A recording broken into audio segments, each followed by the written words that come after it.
مختصر حمد و ثنا کے بعد ہم تمام دوست لفظ امن پر گفتگو سن رہے ہیں۔ اگر حالات کو سامنے رکھا جائے اور لفظ امن کو قرآن و سنت میں لے کر داخل ہوا جائے تو بہت کچھ سمجھنے کا بھی موقع مل سکتا ہے اور اپنی زندگی میں انقلابی تبدیلی لانے کا بھی موقع مل سکتا ہے۔ بغیر نظر اپنے معاشرے کو پڑھا کرے، گہری نظر سے بدلتی ہوئی دنیا کا جائزہ لیا کرے اور اپنے آپ کو حقیقت پسند بنائے۔ آپ تسلیم کریں یا نہ کریں، معذرت کے ساتھ آپ کا پاکستانی معاشرہ خوف کی حالت میں جیتا ہے۔ آپ کا پاکستانی معاشرہ بے امنی کی کیفیت میں ہوتا ہے۔ ہم وہ لوگ ہیں جہاں کہیں بھی سکون نظر نہیں آتا۔ سڑکوں پر نکل جائیں، بازاروں میں چلے جائیں، معیشت کے میدانوں میں جائیں تو بے روزگاری کا ایک عالم ہے۔ 9-10 کے اگزام ہو رہے ہیں اور کاپی کلچر مافیا جس طرح پاکستانی نوجوانوں کا مستقبل سیاہ کر رہا ہے، تاریک کر رہا ہے۔ حقیقت پسند بنائیں اپنے آپ کو۔ ہم سب ماشاءاللہ ایک اللہ کے ماننے والے، ایک رسول کی رسالت کا دم بھرنے والے، قرآن کو اپنا ہدایت نامہ سمجھنے والے، نماز روزے کے ذریعے خدا سے تعلق قائم کرنے والے، دعا اور مناجات کے ذریعے رب العالمین سے درخواست کرنے والے لوگ ہیں۔ تو حقیقت پسند بنائیں، اور جب حقیقت پسند بنا کر میری آج کی گفتگو کو آپ سنیں گے تو انشاءاللہ ہم سب کو اس کا بہت فائدہ ہوگا۔ میں نے آپ سے کہا تھا امن کا لغوی معنی ہوتا ہے بے خوف ہو جانا، بے فکر ہو جانا، مطمئن ہو جانا، خوف کی حالت سے باہر آ جانا۔ اللہ تعالیٰ کے صفاتی ناموں میں سے ایک نام ہے مومن، کہ اللہ رب العالمین مومن ہے، یعنی اللہ تعالیٰ پناہ دینے والے ہیں، اللہ تعالیٰ امان دینے والے ہیں۔ جو بھی شیطان اور شیطانی ایجنٹوں سے پناہ کا متلاشی ہے اور وہ چاہتا ہے اسے امان مل جائے، تو شیطان اور شیطان کے ایجنٹوں کے مقابلے میں اگر پناہ مل سکتی ہے، امان مل سکتی ہے تو وہ خدا سے مل سکتی ہے، خدا کی مل سکتی ہے۔ اللہ مومن ہے۔ میں نے گزشتہ جمعے یہ بات آپ کے سامنے رکھی تھی کہ اللہ رب العالمین کا آسمانی مذہب جو وحی الہی پر مبنی ہے، وہ اول تا آخر اپنی ابتدا سے لے کر انتہا تک امن کا دین ہے۔ یعنی یوں کہہ لینا چاہیے کہ یہاں کوئی جنگ و جدل نہیں ہے، یہاں کوئی فساد کی گنجائش نہیں ہے، یہاں لڑائی جھگڑے کی بات نہیں ہوا کرتی۔ اول تا آخر یہ مذہب آسمانی وحی پر مبنی مذہب امن کا مذہب ہے۔ اللہ رب العالمین کی دو صفات ہیں سورہ حشر کی آیت نمبر 23 میں۔ ایک صفت ہے السلام اور دوسری صفت ہے المومن۔ السلام یعنی وہ خالق، وہ مالک، سراسر سلامتی والی ذات ہے۔ المومن وہ شہنشاہ کائنات، وہ بادشاہ کائنات، اپنی مخلوق کو امن دینے والی ذات ہے، تو وہ السلام بھی ہے، المؤمن بھی ہے۔ اب ہم مسلم بھی ہیں، ہم مومن بھی ہیں، اور ہمارے نبی محمد الرسول اللہ علیہ وسلم نے تعریف کیا کی؟ آپ مشکات کتاب الایمان میں جائیں، وہاں ترمذی اور نسائی کے حوالے سے روایت موجود ہے۔ سیدنا ابو ہریرہ رضی اللہ تعالی عنہ اس کے راوی ہیں۔ نبی علیہ الصلوۃ والسلام مسلم کی تعریف کرتے ہیں جو اللہ تعالیٰ کے نام سلام سے نکلی ہے۔ آپ فرماتے ہیں المسلم من سلم المسلمون من لسانہ ویدہ، مسلمان تو وہ ہے جس کے ہاتھ اور زبان کی تکلیف سے دوسرا مسلمان محفوظ ہو۔ اور مومن کی تعریف ہمارے رسول کیا کرتے ہیں؟ اب ظاہر ہے مومن کا لفظ کس سے بنا ہے؟ امن کے لفظ سے بنا ہے۔ مومن کا معنی یہی ہوتا ہے دوسروں کو حفاظت کی گارنٹی دینے والا، دوسروں کو محفوظ کرنے والا، دوسروں کو امان دینے والا۔ اب ہمارے رسول تعریف کرتے ہوئے کہتے ہیں المؤمن من امینہ الناس من انفسہم ومالہم او کما قال، مومن وہ ہے کہ دیگر لوگ اپنی جانوں اور مالوں کے معاملے میں اس سے بے خوف ہو جائیں، یعنی مومن سے دیگر لوگ جان اور مال کے حوالے سے بے خوف ہو جایا کرتے ہیں۔ یہ مومن کی تعریف ہے۔ دوستو، جو بھی نبی ہوگا نا وہ امن کا پیمبر ہوگا، وہ امن کا داعی ہوگا۔ ابھی ڈونلڈ ٹرمپ کی جنگی ذہنیت کو سامنے رکھتے ہوئے، فسادی طبیعت کو سامنے رکھتے ہوئے، کیتھولک چرچ کے پوپ لیو نے یہ کہا کہ عیسیٰ علیہ السلام امن کے بادشاہ ہیں۔ اب پوپ نے جو یہ بات کہی کہ عیسیٰ علیہ السلام امن کے بادشاہ ہیں، یہ انہوں نے متاثرہ ذہن کے ساتھ بات کہی ہے، چونکہ وہ عیسائی چرچ کے پوپ ہیں۔ جو بھی شخص غیر متاثرہ ذہن سے نبوت اور رسالت کا مطالعہ کرے گا وہ اپنے آپ کو یہ کہنے پر مجبور پائے گا کہ آدم علیہ السلام سے لے کر محمد الرسول اللہ صلی اللہ علیہ وسلم تک جو بھی پیغمبر آیا ہے، جو بھی نبی آیا ہے، جو بھی رسول آیا ہے، وہ امن کا بادشاہ تھا، وہ امن کا پیغمبر تھا، وہ امن کا داعی تھا۔ اللہ کے بندو، نبی محمد الرسول اللہ صلی اللہ علیہ وسلم کے بارے اللہ تعالیٰ نے سورہ انبیاء کی آیت نمبر 17 میں کہا ہے وَمَا أَرْسَلْنَاكَ إِلَّا رَحْمَةً لِلْعَالَمِينَ، ہم نے آپ کو دنیا جہاں کے لیے رحمت بنا کر بھیجا ہے۔ لیکن دوستو، اس آیت کا صحیح مفہوم، اس آیت کا صحیح معنی آپ کے ذہن میں اس وقت آئے گا جب آپ کو یہ معلوم ہو یہ مکی صورت ہے، مکہ کے دور متوسط میں نازل ہوئی ہے، جب نبی علیہ السلام کی رسالت اور آپ کی دعوت رسالت کی بھرپور مخالفت ہو رہی ہے۔ عرب دنیا مخالفت کر رہی ہے، کفار قریش مخالفت کر رہے ہیں، تو اس پس منظر میں اللہ رب العالمین عام عربوں کو مخاطب بناتے ہوئے کفار قریش کو خطاب کرتے ہوئے فرماتے ہیں وَمَا أَرْسَلْنَاكَ إِلَّا رَحْمَةً لِلْعَالَمِينَ، اے رسول صلی اللہ علیہ وسلم، ہم نے آپ کو دنیا والوں کے لیے رحمت بنا کر بھیجا ہے۔ لیکن یہ دنیا والے کتنے بے وقوف ہیں کہ وہ آپ کو اپنے حق میں زحمت سمجھ رہے ہیں۔ تو نبی جو ہے، کوئی بھی نبی ہو، وہ امن کا داعی ہوتا ہے، امن کا پیغمبر ہوتا ہے۔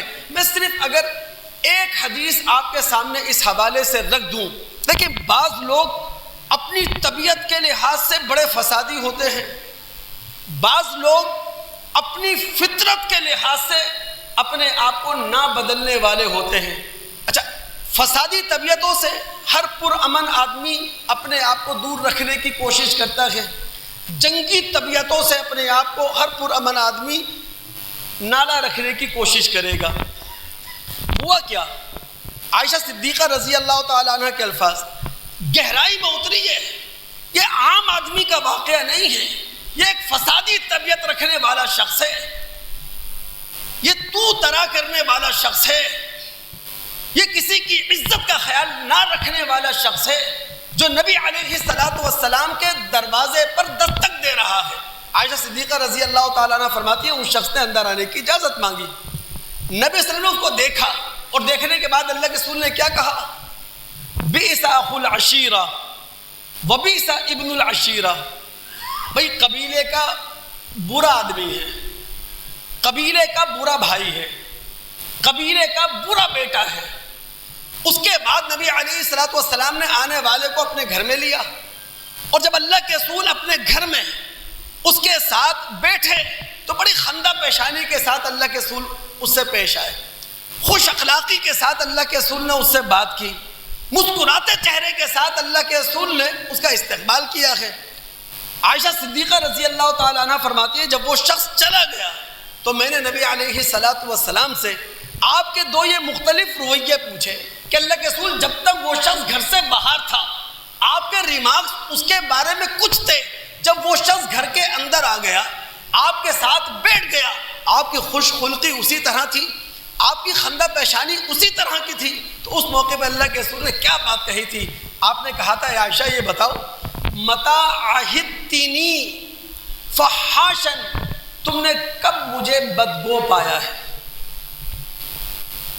میں تو اپنے دوستوں کے لیے بھی جب ہوتا ہوں تو نرم ہوتا ہوں، اور میں اپنے دشمنوں کے ساتھ بھی اسی طرح بات کرتا ہوں، تم نے مجھے کب بدگو پایا ہے؟ اور پھر اللہ کے رسول نے ایک بات کہی تھی، اللہ تعالیٰ ہم سب کو محفوظ رکھے، اللہ کے رسول نے فرمایا اللہ رب العالمین کے ہاں کل قیامت کے دن وہ شخص بدتر ہوگا من ترکہ الناس اتقاء من شرہ، جس کو لوگ دنیا میں اس لیے علیحدہ چھوڑ دیں، دنیا میں جس شخص کو لوگ نظر انداز کر دیں، اگنور کر دیں اس کے شر سے بچنے کے لیے۔ تو دوستو نبی جو ہوتا ہے وہ امن کا پیغمبر ہوتا ہے، وہ امن کا داعی ہوتا ہے، وہ لڑنے کی باتیں نہیں کرتا، وہ جھگڑے کی باتیں نہیں کرتا، وہ زبان اچھی استعمال کرنے کی بات کرتا ہے، وہ اشارے اچھے استعمال کرنے کی بات کرتا ہے۔ بلکہ امام بخاری رحمۃ اللہ علیہ نے صحیح بخاری کتاب الادب کے اندر ایک باب باندھا ہے، اور وہ باب ہماری توجہ اس طرف دلاتا ہے کہ جب بھی ہم انسانی معاشرے میں ہوں، انسانوں کے درمیان ہوں یا پھر ان جانوروں کے درمیان ہوں جو انسانوں کے درمیان رہتے ہیں، ان کے ساتھ نرمی کا مظاہرہ کرنا ہے۔ امام بخاری کا باب کیا ہے؟ باب و رحمت الناس والبہائم، لوگوں کے ساتھ بھی نرمی کے ساتھ پیش آنا ہے، شفقت کے ساتھ پیش آنا ہے، جانوروں کے ساتھ بھی شفقت کے ساتھ پیش آنا ہے، رحم دلی کے ساتھ پیش آنا ہے۔ اب اگر دوستوں کی توجہ مجھے حاصل ہے، چونکہ میں نے آپ سے کہا کہ ممبر و محراب پر فضائل تو بہت سارے بیان ہوتے رہتے ہیں، لیکن کچھ حقیقت پسندانہ موضوع ہیں جن کی طرف توجہ ہماری بہت کم ہوتی ہے۔ امن کی ضرورت پاکستانی معاشرے میں ہر شعبہ زندگی میں ہے۔ دیکھیں خاندانی زندگی کی بنیاد کیا ہے؟ عائلی زندگی، خانگی زندگی۔ اللہ کے بندو مذہب جب امن کی بات کرتا ہے، مذہب جب آشتی کی بات کرتا ہے تو وہ خانگی اور عائلی زندگی سے اس کی ابتدا کرتا ہے، چونکہ خاندان اسی زندگی سے بنے گا۔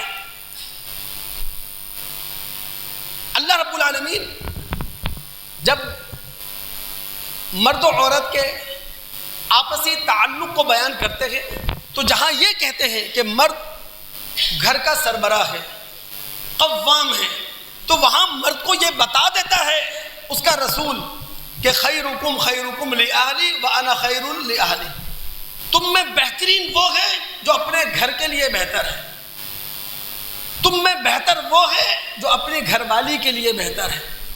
رسول مرد کو یہ بتا دیتا ہے، شوہر کو یہ بتا دیتا ہے الدنیا کلھا متاع وخیر متاع الدنیا المرأۃ الصالحہ، دنیا کا سارا مال و متاع یہ استعمال کی چیز ہے، لیکن دنیا کے مال و متاع میں سب سے بہترین متاع وہ ہے نیک عورت، یہ بتا دیں۔ پھر مرد و عورت کی ذمہ داریاں بھی بتا دی جاتی ہیں، لیکن پھر مذہب ہم سے یہ کہتا ہے کہ اگر ناچاکی پیدا ہو جائے، شوہر اور بیوی کے رشتے میں دراڑ آنا شروع ہو جائے، اور یہ رشتہ کمزور ہونا شروع ہو جائے، جس کا معنی کیا ہے؟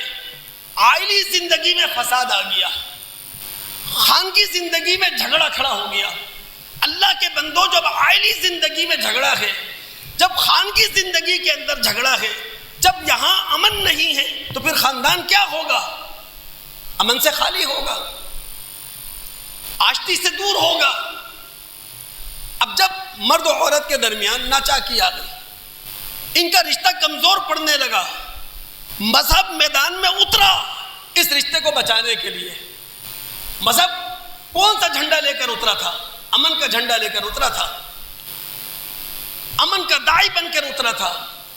اب مطالعہ کریں سورہ نساء کی آیات 34 اور 35 کا، وہاں رب العالمین کیا رہے ہیں؟ واللاتی تخافون نشوزہن، وہ عورتیں جن سے تمہیں خطرہ لاحق ہوا کہ وہ تمہاری قوامیت کو چیلنج کر رہی۔ لیکن چھوٹی ناراضگی کی بات نہیں ہو رہی ہے، چھوٹی معمولی سی ناراضگی کی بات نہیں ہو رہی ہے، یہ بڑی ناراضگی کی بات ہو رہی ہے، جہاں عورت سر اٹھا رہی ہے، مرد کی قوامیت کو چیلنج کر رہی ہے، مرد کی گھریلو سربراہی کو چیلنج کر رہی ہے۔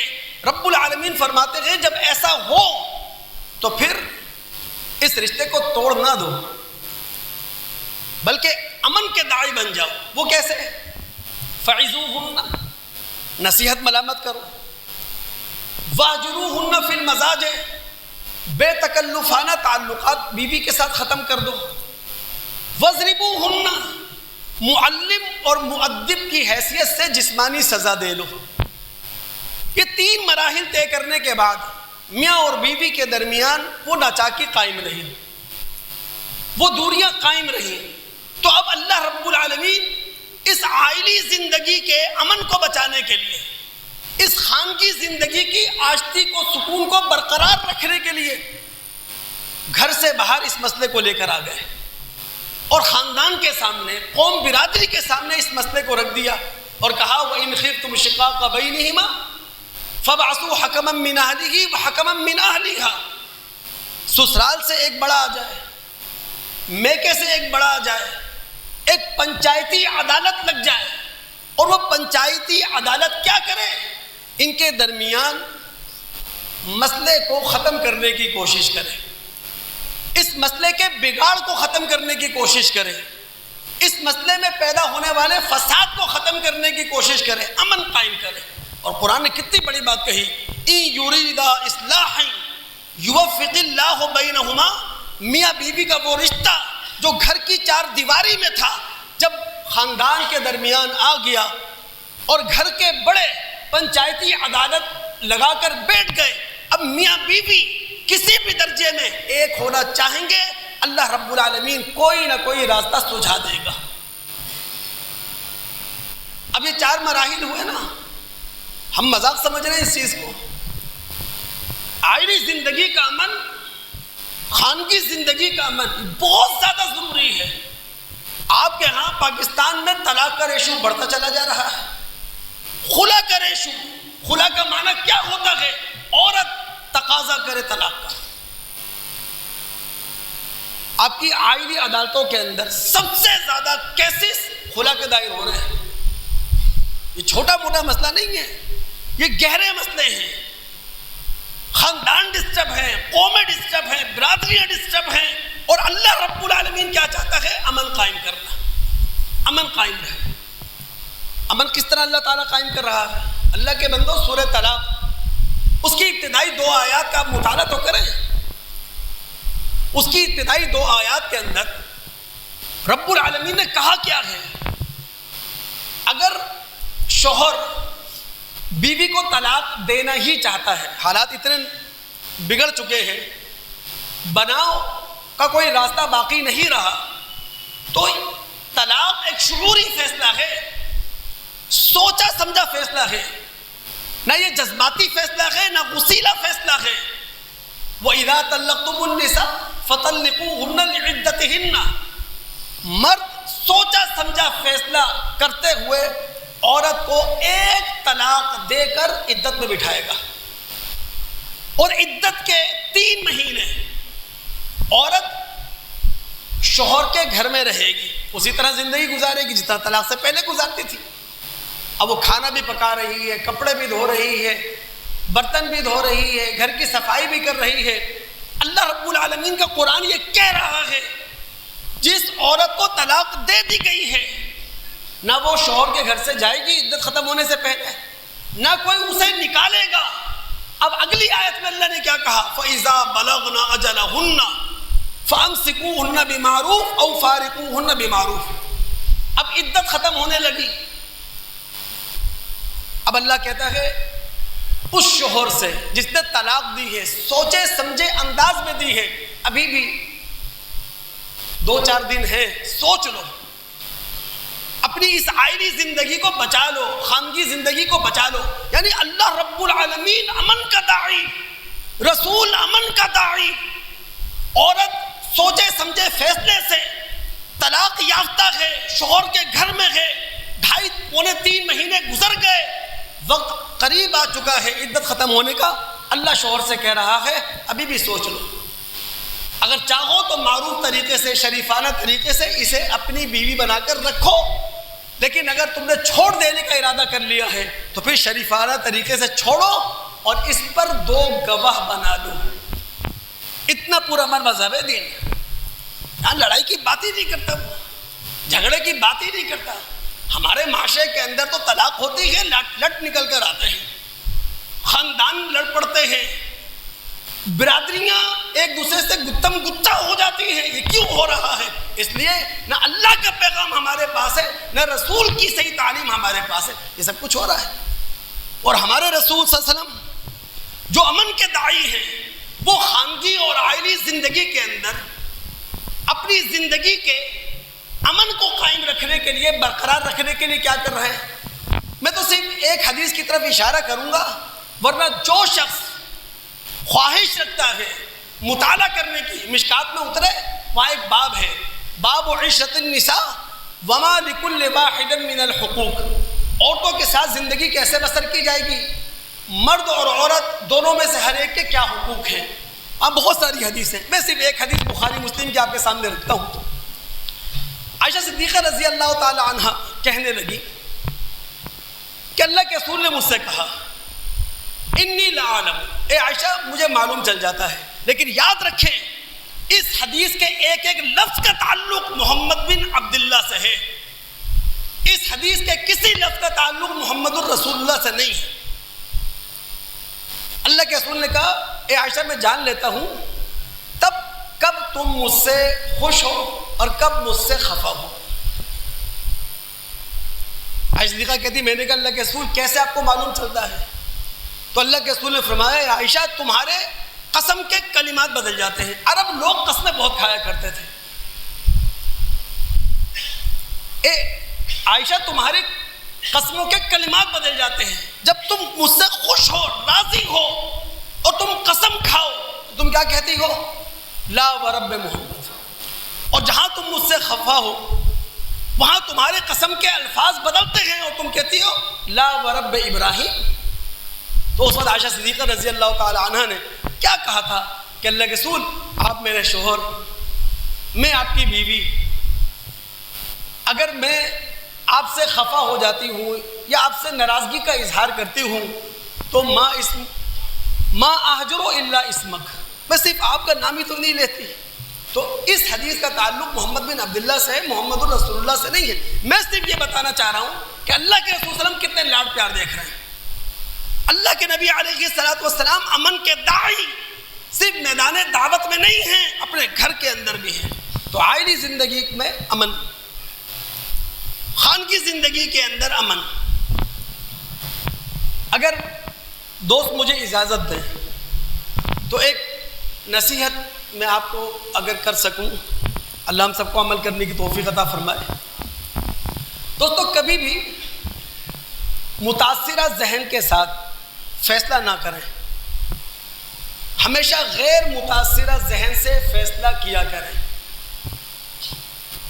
متاثرہ ذہن وہ ہوتا ہے جو پہلے سے ایک فیصلہ کر کے بیٹھ جاتا ہے، پھر اس نے کسی کی سننی نہیں ہے، اور غیر متاثرہ ذہن وہ ہوتا ہے جس نے پہلے سے کوئی فیصلہ نہیں کیا ہوتا، بلکہ بات کو وہ سنتا ہے، بات کی گہرائی میں اترتا ہے، بات کی جانچ پرکھ کرتا ہے، اس کے بعد وہ فیصلہ کرتا ہے۔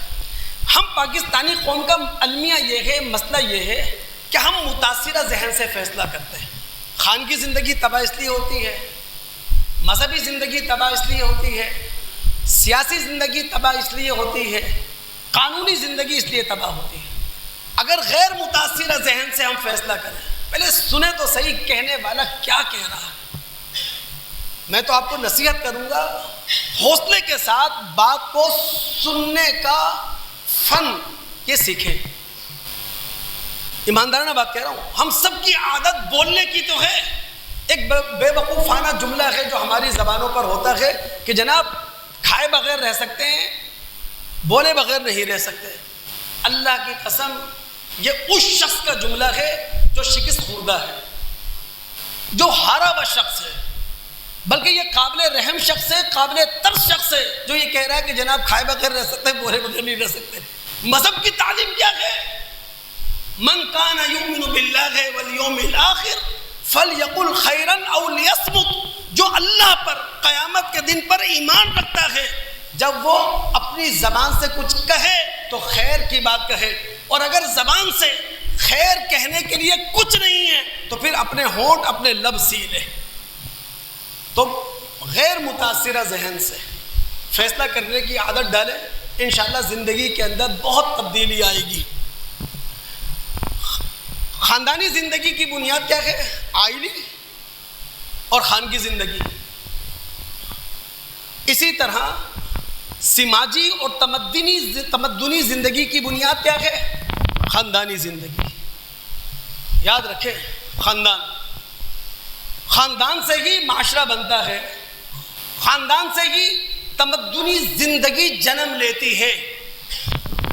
ابھی جو خاندان ہے نا، اس کے امن کا جو بھی قاتل ہے، یاد رکھ لیں، بہت گہری بات ہے، خاندانی زندگی کے امن کا جو بھی قاتل ہے وہ اللہ رب العالمین کا بہت بڑا مجرم ہے، وہ اللہ رب العالمین کی شریعت کا گناہ گار ہے۔ آپ سورہ بقرہ کی آیت نمبر 27 کا مطالعہ کریں، رب العالمین فرماتے ہیں جو لوگ رحمی رشتوں پر حملہ کرتے ہیں، قرابت داری کے رشتوں پر حملہ کرتے ہیں، اولئک هم الخاسرون، یہی لوگ نقصان اٹھانے والے ہیں کل قیامت کے دن، یہی لوگ لوزر ہیں۔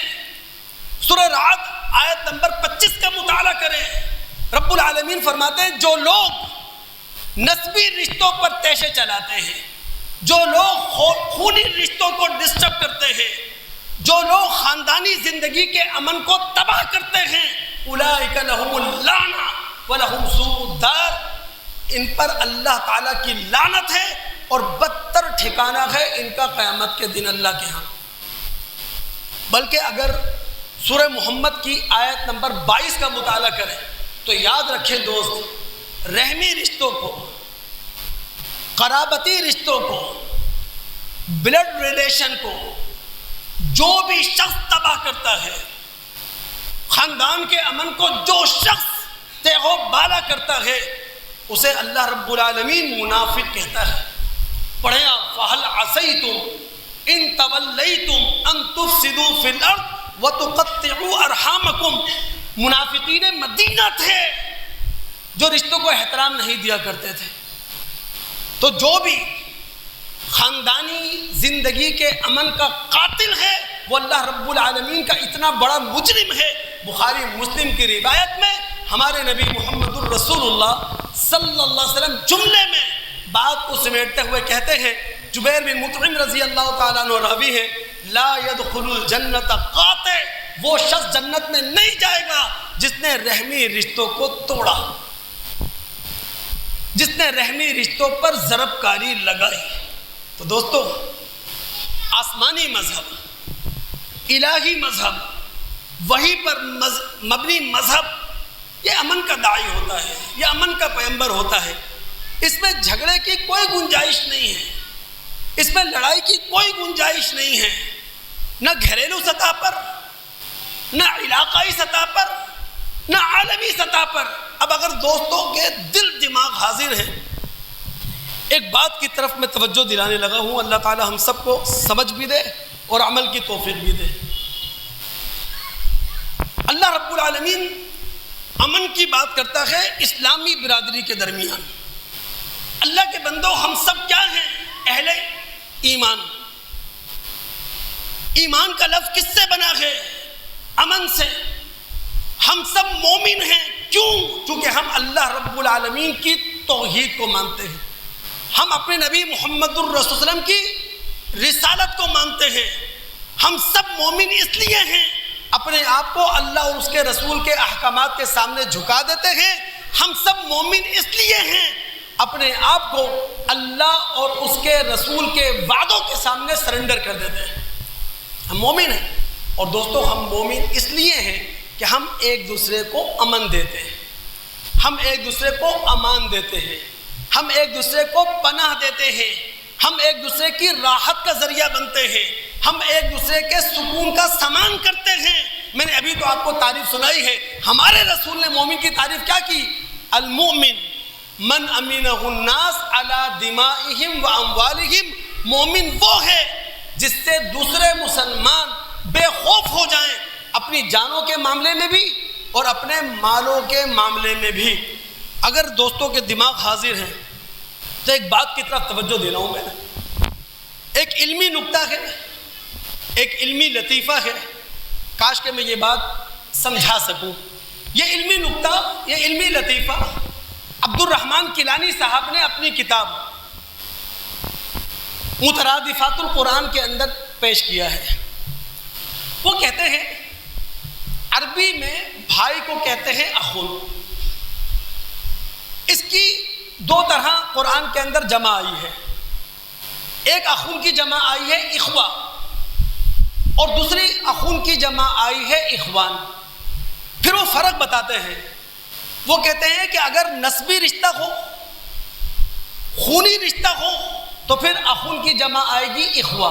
فَإِن كَانَ لَهُ إِخْوَةٌ فَلِأُمِّهِ السُّدُسُ.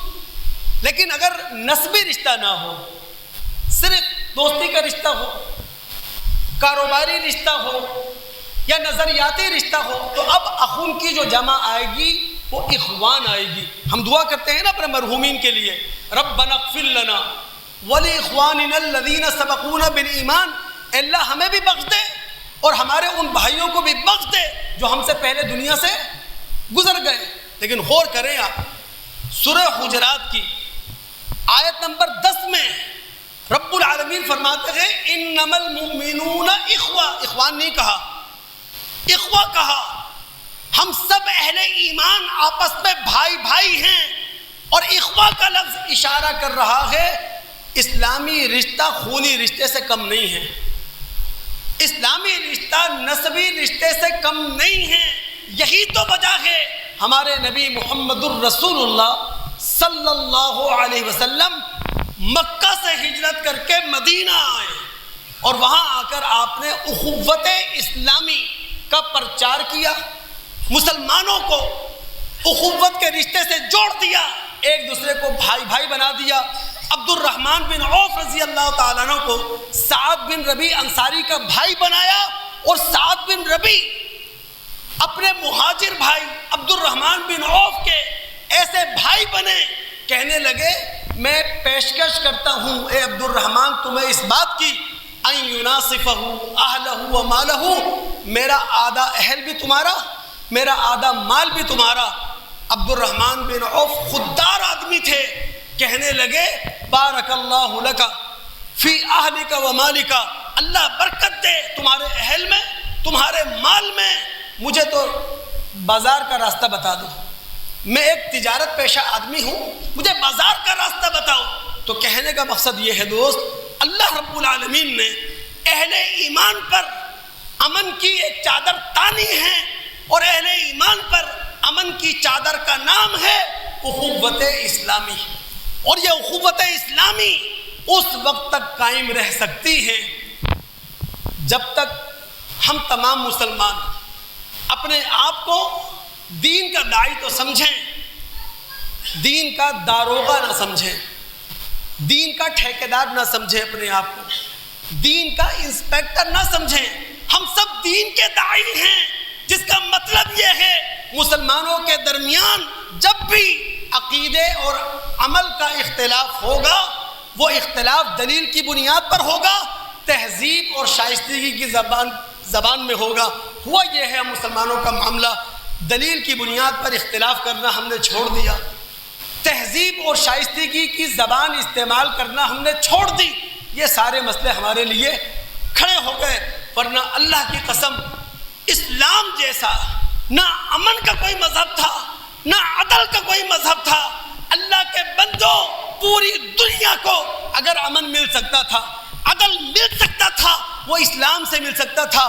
یہاں مجرم کی امارت کو نہیں دیکھا جاتا، یہاں مجرم کی غریبی کو نہیں دیکھا جاتا.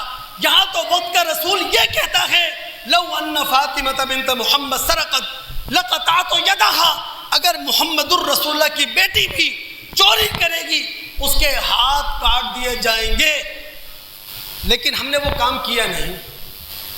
ہم مسلمان معذرت کے ساتھ یا تو عالمی اسٹیبلشمنٹ کے ہاتھوں کھلونا بن گئے یا ملکی اسٹیبلشمنٹ کے ہاتھوں کھلونا بنے. افغانستان کی جنگ اس بات کی کھلی دلیل ہے کہ عالمی اسٹیبلشمنٹ نے ہمیں بھرپور طریقے سے استعمال کیا. آج تک عالمی اسٹیبلشمنٹ ہمیں استعمال کرتی ہے. جن دوستوں کی گہری نظر ہے اور وہ گہرائی میں اتر کر ہر بات کا جائزہ لیتے ہیں، آج بھی شیعہ سنی مسئلہ عالمی سطح پر اگر گرم ہے تو اس کے پیچھے یہودی سازش ہے، اس کے پیچھے یہودی سرمایہ ہے، اس کے پیچھے یہودی ذہن ہے. وہ کبھی بھی OIC کو زندہ نہیں ہونے دیں گے. ورنہ OIC اسلامی بلاک کا نام ہے نا. 25 ستمبر 1969 کو مراکش کے شہر رباط کے اندر اس کا پہلا اجلاس ہوا. مسلمانوں کا ایک فورم بنا اور وجہ کیا تھی؟ 21 اگست 1969 کو ایک آسٹریلوی یہودی نے بیت المقدس کے ایک حصے کو آگ لگا دی تھی. وہ اسلامی فورم کا بھی زندہ ہونے نہیں دیں گے. وہ چونکہ اسلامی فورم اللہ کے بندوں 1974 میں اترے ہیں. آپ OIC کا دوسرا اجلاس کہاں ہوا؟ پاکستان اسلام آباد کے اندر. کون نہیں جانتا؟ لاہور کے اندر. کون نہیں جانتا؟ ذوالفقار علی بھٹو کا دور تھا. پوری اسلامی قیادت موجود تھی اور جو اسلامی قیادت مسلمانوں کو ایک کرنے کے لیے جمع ہوئی تھی وہ ساری اسلامی قیادت ایک ایک کر کے اڑا دی گئی. کس نے اڑائی؟ عالمی اسٹیبلشمنٹ نے. کس کے ہاتھوں اڑائی؟ علاقائی اسٹیبلشمنٹ کے ہاتھوں. تو گہری نظر سے اسلام کا جائزہ لیں دوست. بہت کچھ ہے سننے کے لیے، بہت کچھ ہے سمجھنے کے لیے. آپ کیا سمجھتے ہیں اپنے رسول کو؟ اللہ کی قسم وہ امن کا داعی ہے گھر میں بھی، وہ امن کا داعی ہے خاندان میں بھی، وہ امن کا داعی ہے اسلامی برادری کے لیے بھی، وہ امن کا داعی ہے انسانی برادری کے لیے بھی. آپ گھر جائیے گا اور گھر جا کر آپ مطالعہ کیجئے گا. سورہ انفال اس کی آیات 60، 61، 62. سورہ انفال غزوہ بدر پر تبصرہ. آیت نمبر 60 میں اللہ تعالی ہم سے کہہ رہا ہے وَعِدُّوا لَهُم مَّا اسْتَطَعْتُم مِّن قُوَّةٍ، اپنی دفاعی طاقت کو بڑھاؤ. دفاعی طاقت کیوں بڑھائیں گے؟ امن کے لیے، تاکہ کوئی شرارتی ریاست تم پر اٹیک نہ کر سکے، حملہ نہ کر سکے. ہم ایٹمی پاور ہیں، بھارت کو ہمت نہیں ہوتی. پھر آگے کیا کہا آیت نمبر 61 میں وَإِن جَنَحُوا لِلسَّلْمِ فَاجْنَحْ لَهَا وَتَوَكَّلْ عَلَى اللَّهِ. اے رسول اگر دشمن پیس ایگریمنٹ چاہے، اگر دشمن یہ چاہے امن کا معاہدہ ہو جائے مسلمانوں اور غیر مسلموں کے درمیان، اے رسول آپ اس پر آمادہ ہو جائیں. وَتَوَكَّلْ عَلَى اللَّهِ، آپ پیس ایگریمنٹ کیجئے اللہ پر بھروسہ کرتے ہوئے. اور آیت نمبر 62 میں کیا کہا وَإِن يَخْدَعُوكَ فَإِنَّ حَسْبَكَ اللَّهُ. اگر ڈونلڈ ٹرمپ جیسے لوگ، نیتن یاہو جیسے لوگ پیس ایگریمنٹ کرنے کے بعد، امن کا معاہدہ کرنے کے بعد پہلو تہی اختیار کریں دھوکے کا راستہ اختیار کریں فَإِنَّ حَسْبَكَ اللَّهُ، اللہ تعالیٰ کی ذات آپ کے لیے کافی ہے۔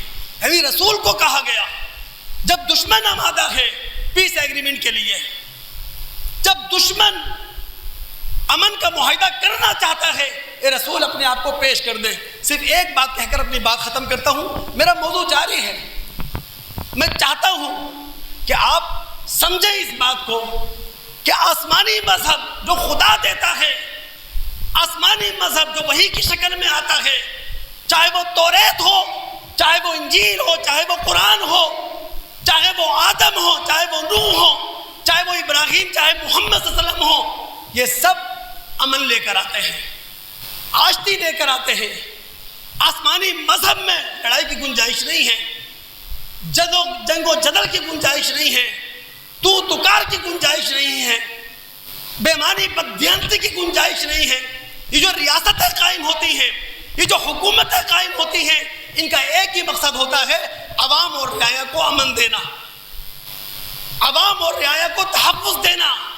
اب یوسی کی شکل کا حاکم ہو، قومی سطح کا حاکم ہو، اگر وہ عوام کو امن نہیں دے رہا، عوام کو بے خوف نہیں کر رہا، وہ خدا کا مجرم ہے۔ نبی علیہ السلام کی سیرت کا جن دوستوں نے مطالعہ کر رکھا ہے، انہوں نے ایک چیپٹر پڑھا ہوگا حلف الفضول۔ حلف الفضول کا مطلب کیا تھا؟ نبی علیہ السلام ابھی نوجوان تھے، چھوٹی عمر تھی اللہ کے رسول کی۔ قریش قبائل مکہ کے اندر جمع ہوئے عبداللہ بن جدعان کے گھر پر ایک پیس ایگریمنٹ کے لیے، ایک امن کے معاہدے کے لیے۔ اور امن کا معاہدہ تھا کیا؟ مکہ میں جو شخص مظلوم ہوگا، مکہ کے سارے قبائل اس کی حمایت کے لیے کھڑے ہو جائیں گے۔ یہ پیس ایگریمنٹ ہوا کب؟ جب اللہ کے رسول صلی اللہ علیہ وسلم معصوم عمر میں تھے، نوجوان تھے، ینگ تھے، 40 سال کی عمر میں نبی علیہ السلام کو نبوت ملی۔ اللہ کے رسول کی زبان پر الفاظ کیا تھے؟ نبوت سے پہلے نوجوانی کی عمر میں اپنے چچاؤں کے ساتھ عبداللہ بن جدعان کے گھر میں جمع ہوا تھا پیس ایگریمنٹ کے لیے، امن معاہدے کے لیے۔ آج محمد الرسول اللہ کو اس طرح کے پیس ایگریمنٹ کے لیے، امن معاہدے کے لیے جہاں بلایا جائے گا وہاں جانے کے لیے میں حاضر ہوں، اور یہ بات مجھے سرخ اونٹوں سے زیادہ پسند ہے۔ میرا موضوع جاری ہے، لفظ امن پر مزید گفتگو کریں گے۔ دوستو اس موضوع کو ہلکا نہ لیں۔ امن کی ضرورت ذات کو بھی ہے، امن کی ضرورت گھر کو بھی ہے، امن کی ضرورت خاندان کو بھی ہے۔ کیوں نہیں سمجھ رہے؟ ہمارے گھر کے بچے 9 اور 10 میں نقل کر رہے ہیں، کاپی کلچر ہو رہا ہے، ہمارے بچوں کا مستقبل تاریک ہو رہا ہے۔ 200 روپے لے کر موبائل ہاتھ میں دیا جا رہا ہے، بچے موبائل سے نقل کر رہے ہیں، کتابیں کھول کر لکھ رہے ہیں۔ آپ کیا سمجھ رہے ہیں؟ تباہی ہے، فساد ہے۔ آواز اٹھنی چاہیے، مؤثر آواز۔ ہم داعی اللہ ہیں، جس بات کو صحیح سمجھتے ہیں اس بات کو صحیح تو کہیں، جس بات کو غلط سمجھتے ہیں بات کو غلط کہیں۔ تو لفظ امن پر ہم مزید گفتگو کریں گے، مزید شعبے کھنگالیں گے کہ کہاں کہاں ہم مسلمانوں کو امن کی ضرورت ہے۔ اللہ تعالیٰ سننے کے بعد سمجھنے کے بعد عمل کرنے کی توفیق عطا فرمائے۔ السلام علیکم ورحمۃ اللہ وبرکاتہ۔